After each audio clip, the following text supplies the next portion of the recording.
पिलामाने आज आमे षष्ठ श्रेणी इतिहास पुस्तकर प्रथम अध्याय इतिहास विषय रे धारणा विषयटीर अभ्यास प्रश्न उत्तर करबा। क नंबर मनुष्यर अतीत घटनार निरवच्छिन्न क्रमिक अग्रगति हेउछि इतिहास। यह काहींकी कुहा जाइछि लेख। उत्तर वैज्ञानिक मानक मतरे आज को प्राय 15 लाख वर्ष पूर्वे पृथ्वी रे मनुष्यर सृष्टि होइथिला, किंतु ता पूर्वरु मनुष्यर रूप एपरि नथिला। वर्तमान पृथ्वी रे जेते मनुष्य देखा जाती समस्ते गोटिए जातिर। नो बानर मानकर क्रम विकास घटी मनुष्य सृष्टि होइथिला। सेही जातिर गिबन, ओरांगोटांग, गरिला और सिंपांजी माने एबे पृथ्वी रे देखा जाउछंती। प्राचीनतम कालरू आज पर्यंत मानव समाजर सामाजिक, सांस्कृतिक तथा राजनैतिक क्षेत्र रे जेउ सबु परिवर्तन देखा देइथिला ताहार क्रम विवरणी को ही इतिहास कुहा जाए। मनुष्य मानक सांस्कृतिक धारा अति प्राचीन। सामाजिक रीतिनीति, अस्त्र शस्त्र तैयारी मनुष्य संस्कृति आरंभ होइछि बोली कुहा जाए। एहा छड़ा कृषि कार्य, अग्निर आविष्कार व्यवहार, चक्कर उद्भावन, विभिन्न धातुर व्यवहार, ग्राम सहर और राज्यर परिकल्पना, शासन प्रणाली और परिचालना इत्यादि विभिन्न सोपान दे मनुष्य संस्कृति अग्रगति करिछि। अतएव मनुष्यर अतीत घटना गुडिकर निरवच्छिन्न अग्रगति हेउछि इतिहास।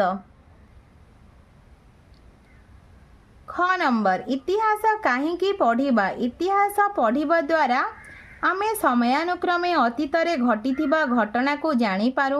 वर्तमान को बुझिबा को हेले अतीत को जानिबा आवश्यक। अतीत रे मनुष्य आनंद और सुख शांति रे रहिबा पई जेउ सब उपाय अवलंबन करुथिला सेगुडिक मध्यरु दरकारी गुडिको बाछि ग्रहण करिबारे इतिहास पठन साहाय्य करिथाए। अतीत रे विभिन्न प्रथा, राज्य गठन, शासन प्रणाली आदि विषय रे जानिबा जेउ गुडिक आम पई दरकार सेगुडिक ग्रहण करि परिबा। एही कार्य करिबारे इतिहास पठन सहायक होइथाए।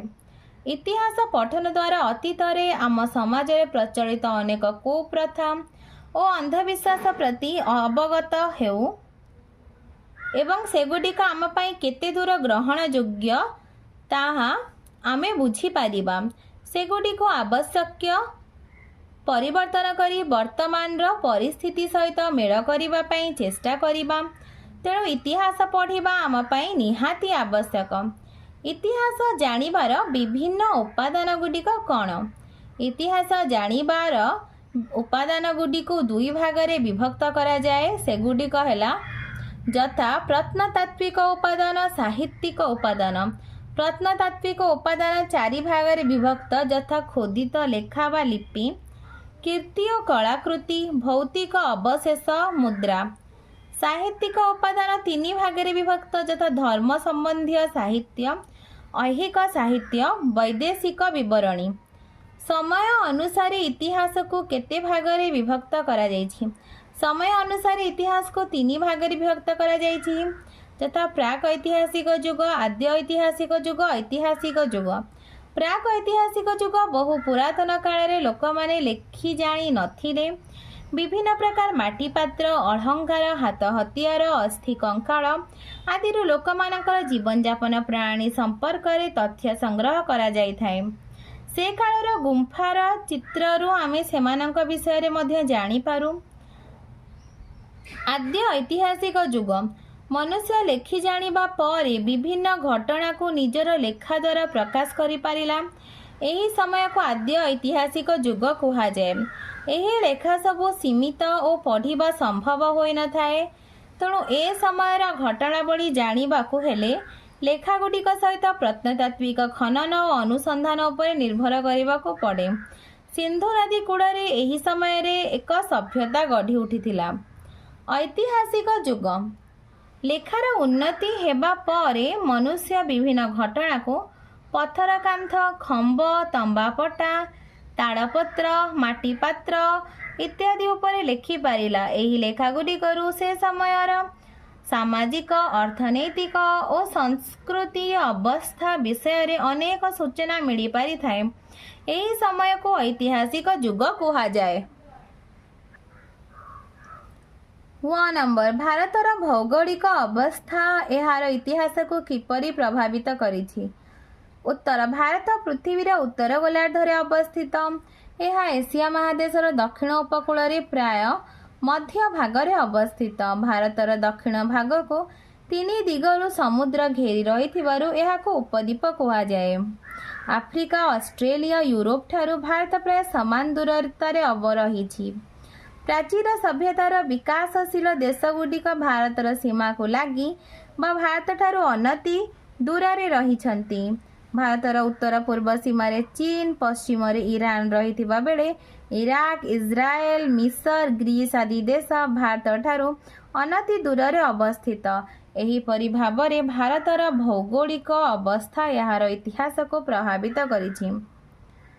6 ନମ୍ବର ଭାରତର କେଉଁ 2ଟି ପ୍ରାକୃତିକ ବୈଶିଷ୍ଟ୍ୟ ବିଶେଷ ପରିମାଣରେ ଭାରତ ଇତିହାସକୁ ପ୍ରଭାବିତ କରିଛି? କାରଣ ସହ ଉଲ୍ଲେଖ କର। ଭାରତବର୍ଷର ପ୍ରାକୃତିକ ଅଞ୍ଚଳମାନଙ୍କ ମଧ୍ୟରୁ ପାର୍ବତ୍ୟ ଅଞ୍ଚଳ, ନଦୀ ଉପତ୍ୟକା ଅଞ୍ଚଳ ବିଶେଷ ପରିମାଣରେ ଭାରତ ଇତିହାସକୁ ପ୍ରଭାବିତ କରିଛି। ଭାରତର ଉତ୍ତର ସୀମାରେ ଅବସ୍ଥିତ ହିମାଳୟ ପର୍ବତ ଶ୍ରେଣୀକୁ ଅତିକ୍ରମ କରି ଉତ୍ତର ଦିଗରୁ ଭାରତ ମଧ୍ୟକୁ ପ୍ରବେଶ କରିବା କଷ୍ଟକର। ଏହାର ଉତ୍ତର ପଶ୍ଚିମ ପାର୍ଶ୍ୱରେ ଅବସ୍ଥିତ ପାର୍ବତ୍ୟ ଅଞ୍ଚଳରେ ଥିବା କେତେକ ସଂକୀର୍ଣ୍ଣ ଗିରିପଥ ମଧ୍ୟରେ ବିଭିନ୍ନ ସମୟରେ ଆକ୍ରମଣକାରୀ ବ୍ୟବସାୟୀ ଓ ପରିବ୍ରାଜକମାନେ ଭାରତକୁ ଆସିଛନ୍ତି। ସେମାନେ ଆସିବା ଫଳରେ ସେମାନଙ୍କର ଚଳଣି, ଦର୍ଶନ, ଭାଷା ଓ ସାହିତ୍ୟ ଦ୍ୱାରା ଆମ ସଂସ୍କୃତି ଓ ଇତିହାସ ପ୍ରଭାବିତ ହୋଇଛି। ସିନ୍ଧୁ, ଗଙ୍ଗା ଆଦି ନଦୀ ଉପତ୍ୟକା ଅଞ୍ଚଳକୁ ନେଇ ବିସ୍ତୀର୍ଣ୍ଣ ସମତଳ ଅଞ୍ଚଳ ଗଠିତ ହୋଇଛି। ଏହି ଅଞ୍ଚଳର ମୃତ୍ତିକା ଉର୍ବର ଓ ଏଠାରେ ପ୍ରଚୁର ଜଳ ମିଳୁଥିବାରୁ ବିଭିନ୍ନ ଶସ୍ୟ ଉତ୍ପାଦନ ହୋଇଥାଏ। ତେଣୁ ଏ ଅଞ୍ଚଳରେ ବହୁତ ଲୋକ ବାସ କରନ୍ତି। ଏହିସବୁ କାରଣରୁ ନଦୀକୂଳମାନଙ୍କରେ ପ୍ରାଚୀନ ସଭ୍ୟତାମାନ ଗଢ଼ି ଉଠିଥିଲା ଓ ଭାରତର ଇତିହାସକୁ ପ୍ରଭାବିତ କରିଥିଲା। 2 ନମ୍ବର ନିମ୍ନଲିଖିତ ପ୍ରତ୍ୟେକ ପ୍ରଶ୍ନର ଉତ୍ତର 30ଟି ଶବ୍ଦରେ ଲେଖ। କ ପ୍ରାକୃତିକ ଗଠନର ବିବିଧତା ଅନୁସାରେ ଭାରତକୁ ଯେଉଁ କେତୋଟି ଅଞ୍ଚଳରେ ବିଭକ୍ତ କରାଯାଇଛି ସେଗୁଡ଼ିକର ନାମ ଲେଖ। ଉତ୍ତର ପ୍ରାକୃତିକ ଗଠନର ବିବିଧତା ଅନୁସାରେ ଭାରତକୁ 6 ଗୋଟି ପ୍ରାକୃତିକ ଅଞ୍ଚଳରେ ବିଭକ୍ତ କରାଯାଇଛି। ସେଗୁଡ଼ିକ ହେଲା ଯଥା ହିମାଳୟ ପାର୍ବତ୍ୟ ଅଞ୍ଚଳ, ଉତ୍ତରସ୍ଥ ସମତଳ ଅଞ୍ଚଳ, କେନ୍ଦ୍ରସ୍ଥ ମାଳଭୂମି ଅଞ୍ଚଳ, ପଶ୍ଚିମସ୍ଥ ମରୁଭୂମି ଅଞ୍ଚଳ, ଉପକୂଳସ୍ଥ ସମତଳ ଅଞ୍ଚଳ, ସମୁଦ୍ର ମଧ୍ୟସ୍ଥ ଦ୍ୱୀପ ସମୂହ। ଖ ନମ୍ବର ସଂକୀର୍ଣ୍ଣ ଗିରିପଥ ଦେଇ କେଉଁମାନେ ଭାରତକୁ ଆସିଛନ୍ତି ଓ ସେମାନେ କେଉଁ କ୍ଷେତ୍ରରେ ଆମ ସଂସ୍କୃତିକୁ ପ୍ରଭାବିତ କରିଛନ୍ତି? ଉତ୍ତର ଭାରତର ଉତ୍ତର ପଶ୍ଚିମରେ ଥିବା ପାର୍ବତ୍ୟ ଅଞ୍ଚଳରେ କେତୋଟି ସଂକୀର୍ଣ୍ଣ ଗିରିପଥ ରହିଛି। ଏହି ଗିରିପଥ ଦେଇ ବିଭିନ୍ନ ସମୟରେ ଆକ୍ରମଣକାରୀ ବ୍ୟବସାୟୀ ଓ ପରିବ୍ରାଜକମାନେ ଭାରତକୁ ଆସିଛନ୍ତି। ଫଳରେ ସେମାନଙ୍କ ଚଳଣି, ଦର୍ଶନ, ଭାଷା ଓ ସାହିତ୍ୟ ଆଦି ଦ୍ୱାରା ଆମ ସଂସ୍କୃତି ପ୍ରଭାବିତ ହୋଇଛି। ଗ ନମ୍ବର ପଶ୍ଚିମଘାଟ ପର୍ବତମାଳା କେଉଁଠାରୁ କେଉଁ ପର୍ଯ୍ୟନ୍ତ ବିସ୍ତୃତ ଏବଂ ଏହା କେଉଁ କାରଣରୁ ଘନ ଜଙ୍ଗଲପୂର୍ଣ୍ଣ? ଉତ୍ତର ଭାରତର ଦକ୍ଷିଣ ଭାରତ ମାଳଭୂମିର ପଶ୍ଚିମ ପାର୍ଶ୍ୱରେ ପଶ୍ଚିମଘାଟ ପର୍ବତମାଳା ଅବସ୍ଥିତ। ପଶ୍ଚିମଘାଟ ପର୍ବତମାଳା ଭାରତର ମଧ୍ୟଭାଗରୁ ଦକ୍ଷିଣ ପ୍ରାନ୍ତ ଯାଏଁ ବିସ୍ତୃତ ହୋଇଛି। ପଶ୍ଚିମଘାଟ ପାର୍ବତ୍ୟ ଅଞ୍ଚଳରେ ପ୍ରଚୁର ବର୍ଷା ହେଉଥିବାରୁ ଏହି ଅଞ୍ଚଳ ଘନ ଜଙ୍ଗଲପୂର୍ଣ୍ଣ ହେଉଛି।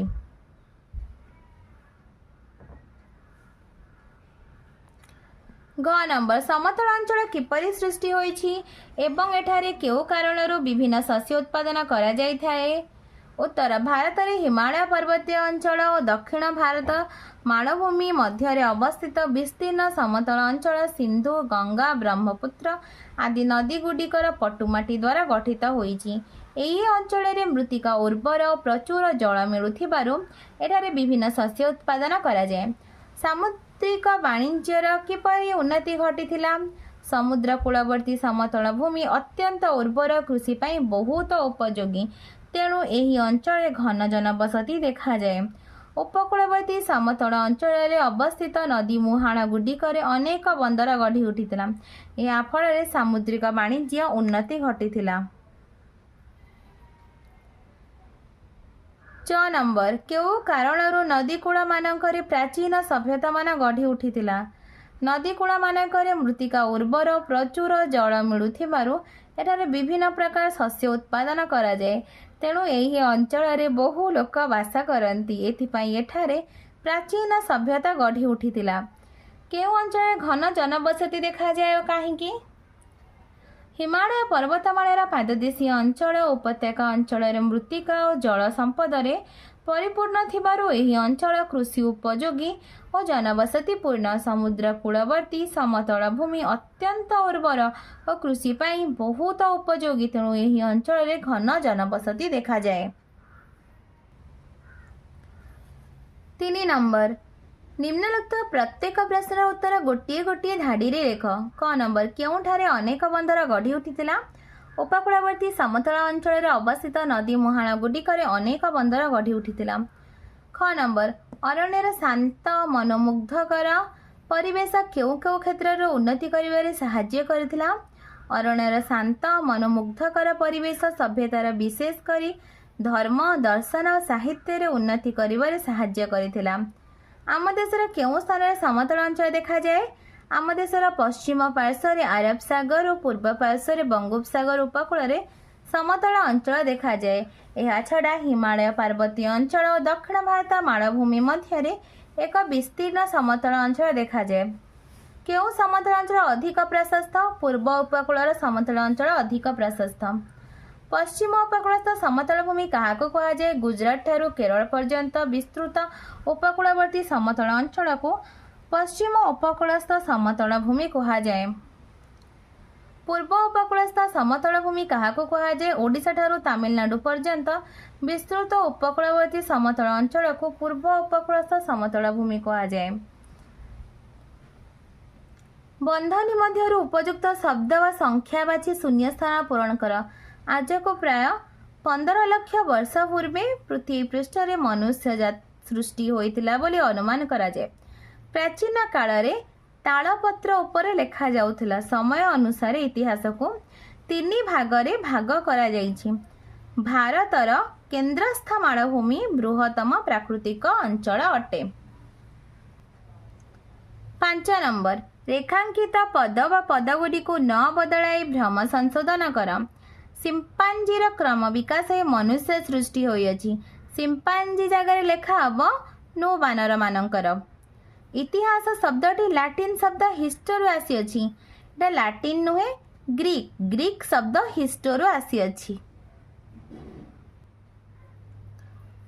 ग नंबर भुवनेश्वर निकटवर्ती रत्नगिरी। रत्नगिरी एटा हबनी, एटा धौली ठारे। बाणभट्ट जन वैदेशिक परिव्राजक अटंती। मेघास्थीनिस आम देशर पूर्व भागरे अरब सागर अच्छी। आम देशर पश्चिम भागरे अरब सागर अच्छी। 6 नंबर नु बानर संपर्क हेउछंती ओरांगोटांग। मनुष्यर बौद्धिक गुण सह सिंपांजीर सामंजस्य अच्छी। हर्षचरित बाणभट्ट रचना करथिले। गोटे प्रत्नतात्विक उपादानर उदाहरण माटी पात्र। ईरान देश भारतर पश्चिम दिगरे अवस्थित। पिलाने तुमको वीडियोटी भल लगिले लाइक एंड सब्सक्राइब करिवो। निज सांग पिला मानक सहित शेयर मध्य करिवो।